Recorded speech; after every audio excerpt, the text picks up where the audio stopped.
त्यांचा मुद्दा असूनही असा आरोप RSS आणि भारतीय जनता पक्ष दोघंही साले खोटारडे आहेत, एक नंबरचे खोटारडे आहेत. मतलबी आहेत एवढंच फक्त मी त्या ठिकाणी म्हणणार आहे. सुप्रीम कोर्टामध्ये यांनी ॲफिडेव्हिट दाखल केलं आहे की आम्ही असं जातनिहाय जनगणना करू शकत नाही. ते ॲफिडेव्हिट न विड्रॉ करता लोकांना असं भुलतापा द्यायला लागलेत की आमचा जातगणनेनं पाठिंबा आहे. त्याच्यामुळे हे एक नंबरचे खोटारडे आहेत.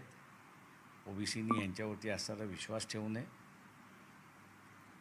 आणि यांच्यापासून जेवढं लांब जाता येईल तेवढं 2 हात लांब जावे अशी OBCना विनंती आहे. नितीन गडकरी आज बोलले की जर शिवाजी महाराजांचा पुतळा स्टेनलेस स्टीलचा असता तर बहुतेक तो कोसळला नसता.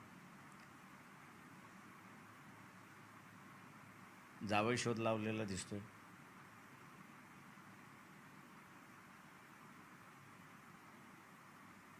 त्याच्या